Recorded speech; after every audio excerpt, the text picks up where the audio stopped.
Alrighty, let's see how many people show up tonight. I'm hoping I can get Mike DD5 to show up again. They had some pretty bad storms in their area last time, so they weren't able to do much, but hoping I can get Mike to come in and join me again. I'm going to throw my invite out there just in case he does.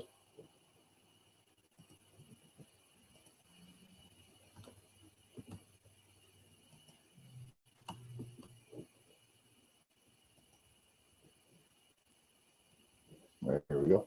Invite sent out.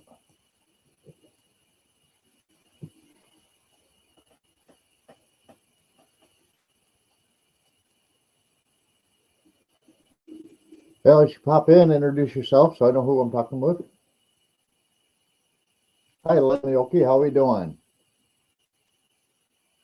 How's your weather doing over there today? You guys have been going through a lot of heck lately, especially Josh,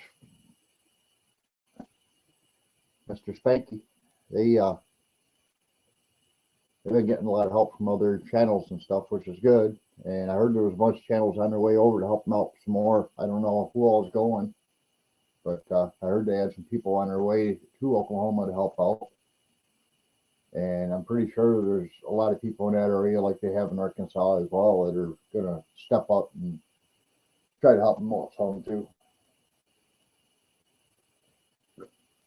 Hi, Arlene. How we doing? Did you pop in? Tell me who you are so we know who we're talking with. So everybody knows, I took on this big t-shirt job, and it's been going pretty good, I guess. It took a lot of trial and error. Last big t-shirt job I had was for Gary and Mary over there in Jump to Jumps Homestead for their Eclipse t-shirts. And I had printer issues up the yin yang to the point where I had to jump in the car and do like a 3-hour drive over to the next town over. Hey, Peter, buy another printer. They're not cheap. The printers I use are very expensive. Got it back home, used up all the ink I had to fill it up, find out it was plugged. And when I found out it was plugged, I had to go in and flush the system.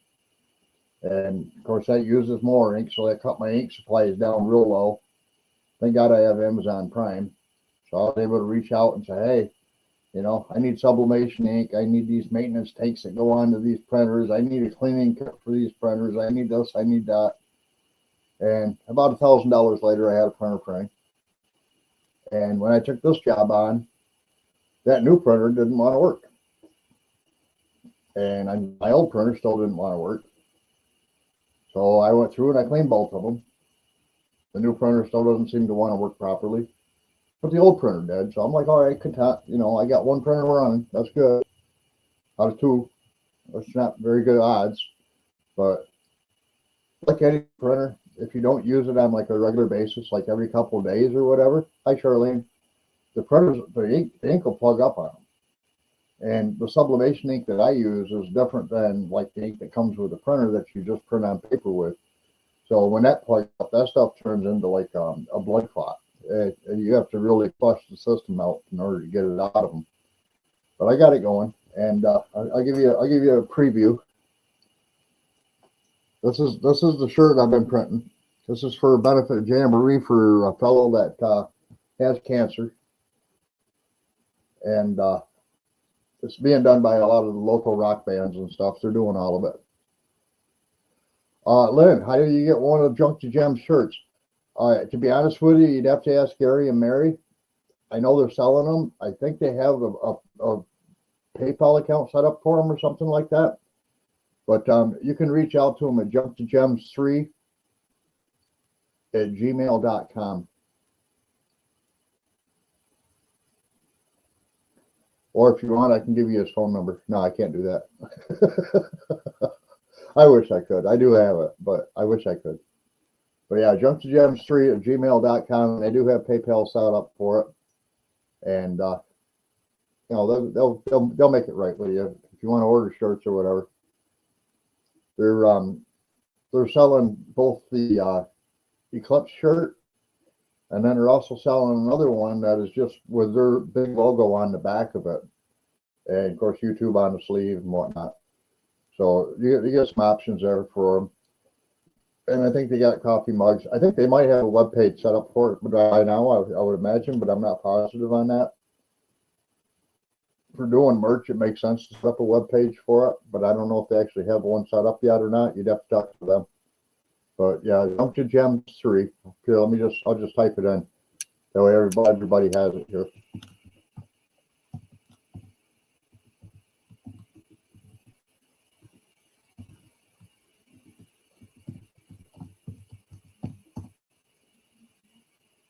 There you go. There's their email address. That way you can reach right out to them directly and ask them, hey, I'd like to get one of your shirts or whatever. And, they have all of the Eclipse shirts already in their own possession. So they'll be the ones shipping them out to you. If you want the one with just their logo on the back, or you want a coffee mug with their logo on it or something like that, those will be printed and shipped by me, going to whoever orders them. You're welcome, Lynn. All right, so another topic for this one. This one's bothering me. As many people know, probably everybody here, I would imagine. Last year, I lost 2 flocks of chicken to what I thought was a fisher. It turned out that it may have been a fisher, but there's another part of that animal family. It's fishers, ferrets, lynx, and weasels. They're all part of the same family. And we've determined that our problem was not a fisher at all. Our problem actually became that it was a weasel. And so I went out, I bought 1/2 inch by 1/2 inch hardware cloth, shoved it right down tight to the ground, wired it to the fence on the $1,000 cage we got for them and stuff. And I got about halfway done with it, and my foot was bothering me so much I couldn't go back out and do anymore. And my girlfriend came home from work, and she says, "Hey," she says, "peppermint. If you take peppermint oil and you put it around the cage, it'll confuse them. The scent won't let them know that they're actually going for their food, and it confuses them or whatever." And I was like, "Oh, that's fair enough. We got peppermint oil." So I went out and I spread peppermint oil around with the full intention of going out the next day and going out and finishing the fencing. Well, the next day I couldn't walk. My foot was bothering me way too bad. So, needless to say, peppermint oil did not work at all. It didn't even affect it. But I woke up the next morning and I'm down another bird again. So I got thinking about it. So, well, okay, peppermint oil might not be strong enough to deter them. But I had peppermint and eucalyptus oil mixed together. And I don't know if you smell eucalyptus, but boy, I'll tell you, that is a strong smell. So I filled up a ketchup bottle with peppermint eucalyptus oil, and I went around the chicken coop. I did 2 trails around the chicken coop with it. One thing I will say is it killed the grass within less than 10 minutes. That stuff is potent. My chickens have not been touched since I did that. I also went around with black pepper. I buy my black pepper in what they call a restaurant. I can't get my hands up high enough. It's like a restaurant grade. It's like a 12-inch tall container. So I went out and I put a real big shaking of pepper all the way around the chicken pen as well. Thinking, well, if they can get past the eucalyptus, they aren't going to make it past the pepper because now they lose all of their sense of smell at that point. It'll be burning their nostrils. Hey, Greg and Gina, how we doing? So I went around the pepper and I did that. And while I was making sure that was actually doing something for a while, I knew we had a lot of rain on the way. And I did a bunch of research, and I found out that there's one thing that all animals are afraid of, and that was wolf pee. And so I reached back out to my friends over there at Amazon, and I told them, look, I need to order wolf pee, real urine. And they sent me some. And I wanted to get out there yesterday and, spread it around or whatever. But it rained like crazy yesterday. So today, it sprinkled up till about maybe 8 o'clock this morning. And I was like, all right, cool. Well, when I ordered the wolf pee, it came with these tags that are about maybe a 1 inch wide by 3 inches tall with a circle in the hole, or the hole in the top of them to be able to mount them, along with bread ties that were almost 8 inches long. So I went about probably 7 inches off the ground, mounted them, got the bottle to where it was squirting, and I just saturated the crap out of them. I don't know if you've ever smelled fresh dog pee. This stuff was 10 to 100 times worse than fresh dog pee. But I saturated those. They're like a felt material. And it rained again, and I was worried about it. And I just happened to have a window that looks out onto the chicken coop in the area, because like I put one on the one corner where they were always over there trying to pull the fence out to get into the chicken coop. That area was always going to be a problem until I got this half by half wire in there. But I have two doors on the same side facing the house, and those are really hard to secure because of the fact there's a gap about an inch wide. And I don't know if you know this or not, but a weasel can squeeze through a 1-inch diameter circle. Well, how big is that circle in your chicken fence? It's 1 inch. So they could go right through the fence if they wanted to. This one apparently decided it was better just to grab the chicken wire, pull it back, and go underneath it or whatever. But around those doors, I can't secure them. That's not yet anyway. I've got some ideas in my head on how I'm going to make it work. And one of it's going to be is to drill some holes and bolt some boards to the bottom of those doors, and then the door can only open in one direction. Right now, you can open it up, pull the door out, and then close it behind you, and then you do whatever you're doing in the chicken coop. Lift up the handle, it pulls in, walk out, you close the door behind you, and it latches again. So I have to make it so it only opens in the one direction if I use the boards. But I do believe that the boards will work. And I'm going to take them right down to where they're like maybe 1/8 of an inch off to the ground, and I'm just going to go out and burn all the grass out in front of them. I'm not going to play around. I actually have a torch like Dave used at Come On Mountain for burning his wood. Well, that torch is actually a weed torch, and if you burn grass, it takes a while for it to grow back. It actually grows back better than it did when you burn it.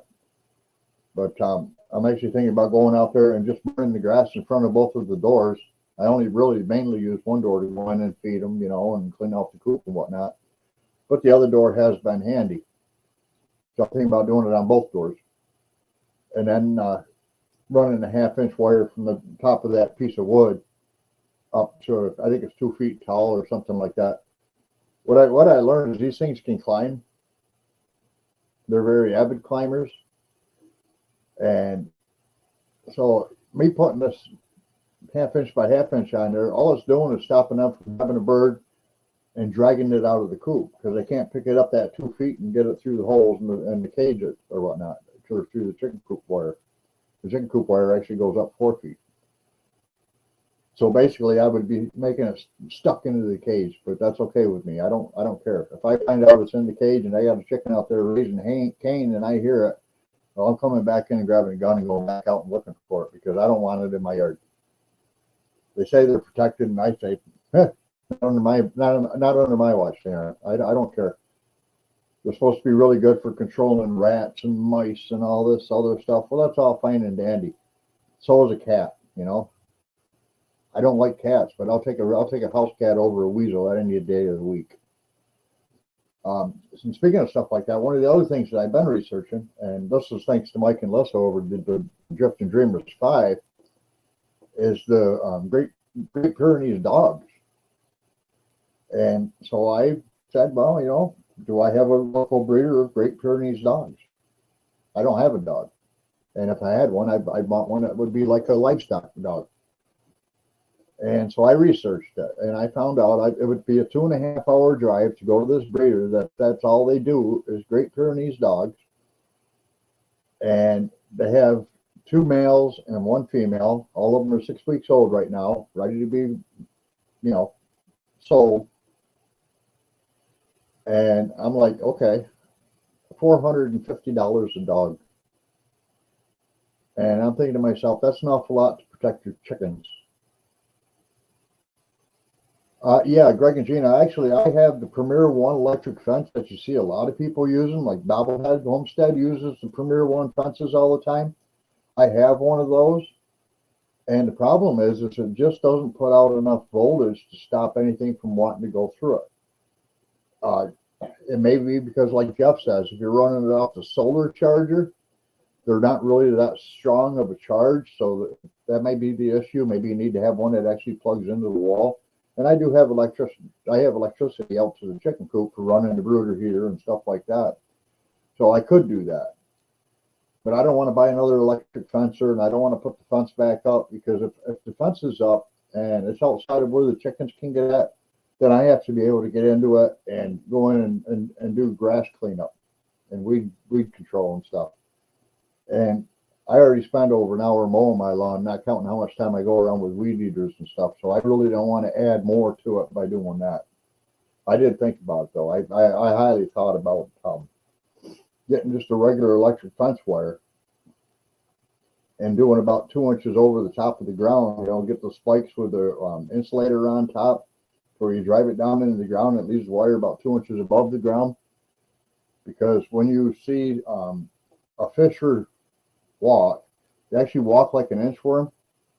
They step up, they curl their back, and then they bring their back feet to the front feet. So it's like watching an inchworm animal going across your yard. And I think that would be enough to stop them, because they wouldn't be able to crawl underneath it totally. They have to be able to get their back legs up into the air in order to push the front ones out. And I think that would be a good deterrent. But again, I'd have to make sure there's no grass underneath it. It's not grounded out in any way, and probably not use the solar charger that I have, because they're just not that strong. I forget what they said about what the voltage should be for an electric fence, but the solar one only puts out like 9.5 volts. So it's not much at all, and that's in direct sunlight all day long, all day long. I tested it and tested it and tested it and said, yeah, this isn't working for me. And even Bobblehead said the same thing. You know, these solar chargers aren't what they say they are. They're not as good. And for a fence that costs $700, 100 feet, you'd think it would be really, really good, and it's not. It's not. Yeah, Totally K Homestead did that, and I have actually been talking to Eric about what they've got going on over there. Yeah, it's a learning experience. It's a second year learning experience. Out of the 11 chickens I started with this year, I now have 6, so I only lost 5. Thankfully, I haven't lost my little man, my little Bantam rooster. He's still out there. He's not a fighter. Unfortunately, he's just so small. He's like the run of the whole flock right now.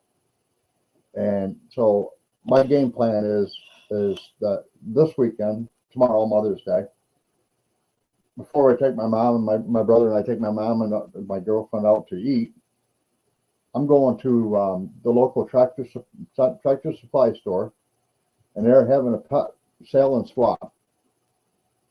And so I'm going to go over there. I did this last year, and I brought home 2 chickens, and that darn animal got both of them.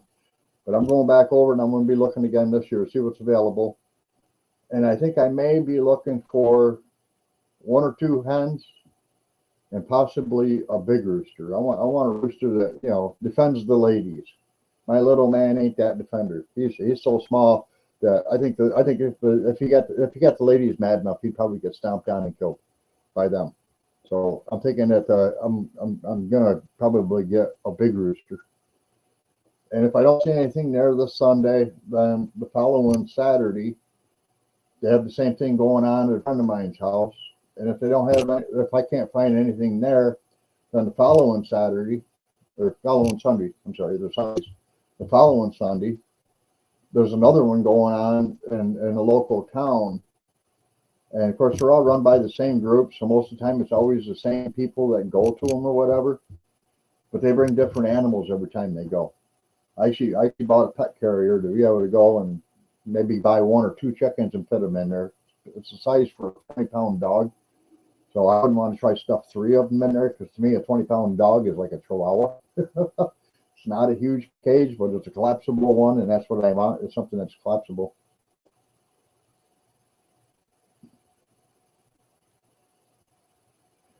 Yeah, well, that's why, you know, there are dogs out there. I mean, that's the problem Bobblehead had, is the dogs went in and killed his chickens. But if you have like a Great Pyrenees, and I think the other one is an Anatoly Shepherd. Mike's dog is a Anatoly Shepherd Great Pyrenees. And those 2 breeds are livestock breeds, and they won't kill your birds. They actually get raised around the birds. And the reason for that is because they're being raised as livestock animals. Now Mike's is still just a little puppy too, and what they're going to do is they're going to put his dog in with Uncle David's dog in with the goats, so it can learn what his job is.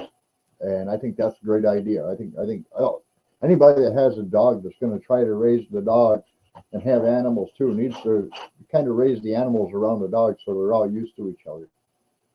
There's a lot of problems with even like cats. I know cats that are friends with birds, and I know cats that will eat the bird fast as it can see it. So, you know, I mean, I've seen parrots sleeping with a cat. So it's not impossible to train an animal to be nice to another animal per se. But there are breeds out there that just don't care, and if they haven't ever been around another animal, to them it's an automatic threat. So they go out and they say, "Hey, I'm just going to take this out because I'm worried about it. It's going to bother me." So that's a situation that I've seen quite often actually, is that if animals are raised together, they get along, but if they aren't raised together, they don't get along. And I think a Great Pyrenees puppy, even though it's only 6 weeks old, put it out there with the chickens now, I think they'd make friends really, really quick. You know, puppy being playful probably wouldn't be much of a weasel threat right away, but I think it would probably get to understand that, hey, you know, my job is to be out here protecting these birds. And if I had it out there growing up with them, then yeah, that would be a benefit. Even if I had it like inside the electric fence and there's another fence around the coop and had him on the outside of the coop, so he can go up and play through the coop, but he can't actually go into the coop, I think that would be okay as well. That way I could go in and grab the dog, take him out for a walk and do different things, you know, go in and feed him and whatnot. And still not have to worry about the chickens running free or whatnot, because that's something I have to worry about as well.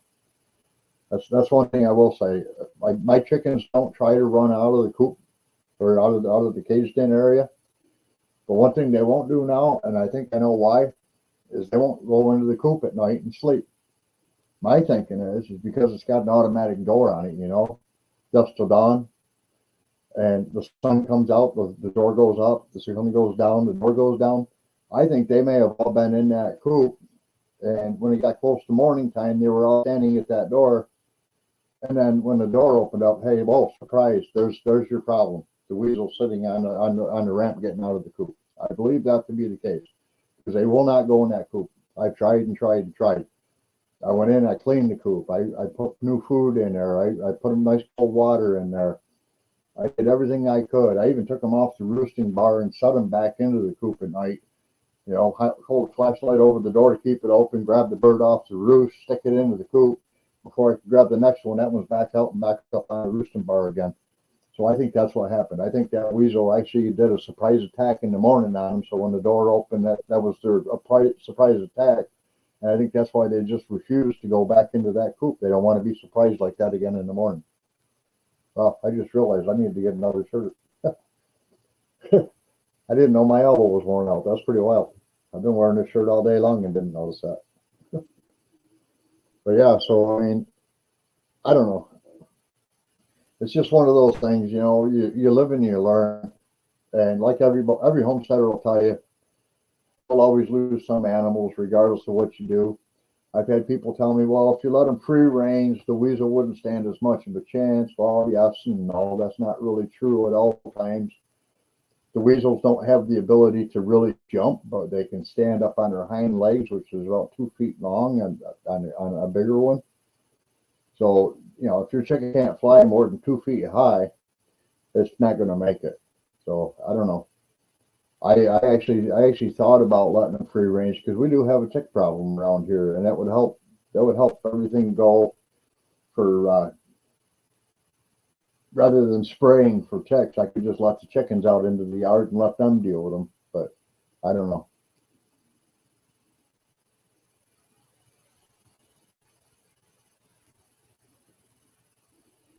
Yeah, I'll be honest with you. There are a lot of dogs that do that.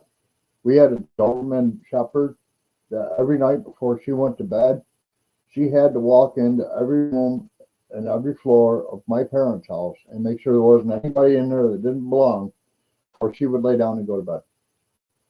It was an every night deal. And if there's something going on outside, she had to go outside and she had to investigate it. And she would make you stay up until she came back in and said, yeah, everything's okay. But again, once she got inside the house, she'd go check every room, and then she'd go over and she'd lay back down. She was a good guard dog, a really good guard dog.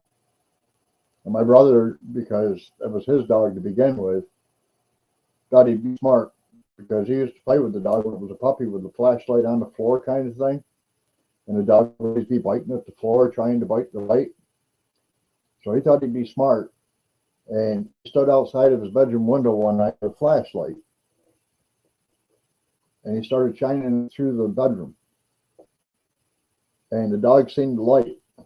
And he thought, well, if somebody were to break in the house with a flashlight, the flashlight's going to distract the dog enough to be able to get into the house and do whatever you want to do. As long as that flashlight keeps moving around in the house, the dog's going to keep chasing the beam of the flashlight. Well, it didn't take him very long to realize once he opened up the window that wasn't the case. That dog, recognizing him and everything else, reached out, grabbed him and pulled him into the window, held him at the corner, and made him stay there. He actually tried it with a Halloween costume on and sprayed himself with deer scent and the mask and all that stuff. And when he took the mask out and said, Traz, it's okay, it's me, the dog's like, yeah, go ahead and pull that mask off too, fool. I ain't letting you go nowhere. And he stayed in that corner for almost 2 hours before my parents came home and called the dog off of him. He got up, he took off the snowmobile suit that he borrowed off my cousin, and he took that mask and he threw it outside and went in, took a shower and came back out. He went to play with that dog, and that dog looked at him and said, I still don't believe you.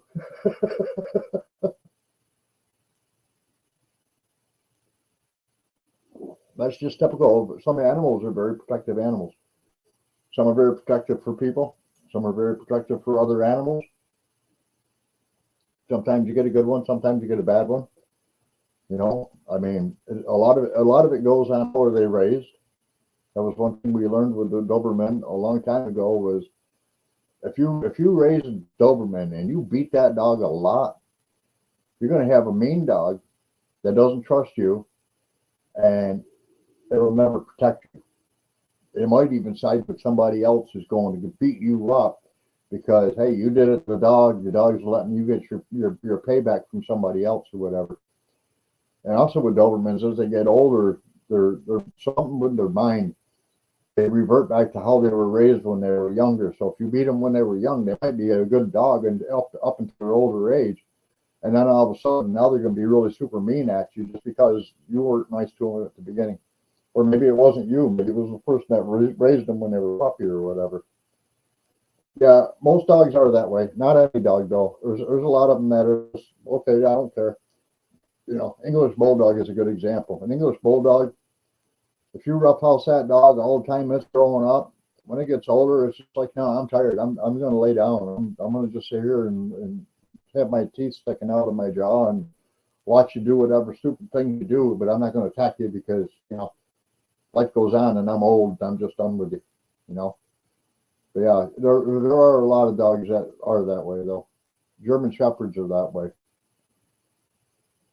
I don't know if I've already told this story or not, but I used to work at Kmart, and before I got the job at Kmart, I worked at a restaurant that was right out in front of Kmart. And I used to walk to my parents' house. It was like an eighth of a mile down the road. And so I would walk home every day. Well, this lady bought the house on the corner, and she had 2 German Shepherds in her yard. And those German Shepherds would bark every time I walked by. And hey, I'm just getting out of work. I ain't got another thing going on. I'd sit right down next to their fence and talk to them. And they'd be barking, and I'd be trying to get them to, hey, smell about, I'm just here sitting here talking to you, you know, I'm not being mean here or nothing like that. And I did it every day coming home from work. And I got out of work same time every day. And every day I'd be out there sitting next to that fence for about an hour talking to these dogs.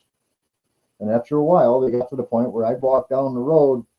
They'd see me, they'd run up to that fence, and they'd sit down, and I'd go over, I'd sit down, and I'd just talk to them. And it actually got to the point where I could put my hand up to the fence, and they'd lick my hand. I didn't ever try to reach through, because, you know, they're big German Shepherds, and they were pretty mean looking. But I put my hand up to the fence, and they'd lick me through the fence and whatnot. And that's how I got my job at Kmart. Was the manager of Kmart lived in that house. And when I applied for the job, she came out and she looked at me and she says, "Oh my God," she says, "you're hired." And I was like, "What?" She says, "You're hired." And I said, "What do you mean I'm hired? You haven't even interviewed me yet." And she says, "Mr. Moffat, anybody that has that much patience to spend that much time with dogs that don't like them and do it every day until the point where the dog actually does like them and starts licking them through the fence. All I got to say to that is, if you can handle a dog, you got that much patience with my dogs, you're the kind of person I want around my customers." And I was instantly hired right then and there, just because I did that every day. And I thought that was pretty cool. Of course, I only worked at Kmart for a little while, and then I went back out to work at a restaurant because I was making more money as a waiter than I was ever making as a cook at Kmart or a security guard at Kmart or maintenance guy at Kmart or whatever job they had beyond at the time. And so I went back to work for the restaurant. But I was like, that's a pretty good compliment to get. Anybody's got that much patience to deal with my dogs is the kind of person I want to have around my customers. And I was like, wow, that blew me away.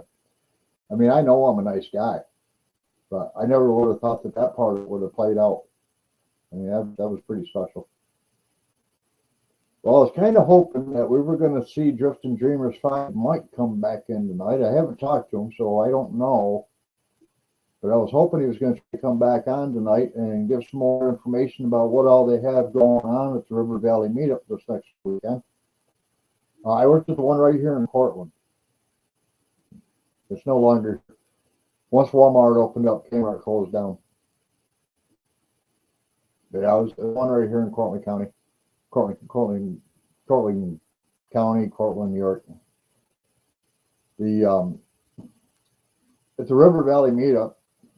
It's not. They're not calling a YouTube meetup. It's a Homesteaders meetup. And you worked in Binghamton? I've been to the one in Binghamton. I've very well been to the one in Binghamton. Actually, I know right where the one in Binghamton was. I don't know if it's still there or not, but I know right where it was. I've been to that one quite a few times. A friend of mine actually was dating his girlfriend, who became his wife, and she lived in Binghamton. So we spent a lot of time in Binghamton because I was his driver. He didn't have a license for a long time. He didn't have a license. Actually, he didn't have a license till I went in the Army. Yeah, I figured gone. I think there's still one in Sydney, New York, but I'm not positive if that's still there or not. But I don't think there's a Walmart in Sydney, New York either. I think that's all they have is just the Kmart, which is probably good. I don't know if you guys remember the Ames department stores.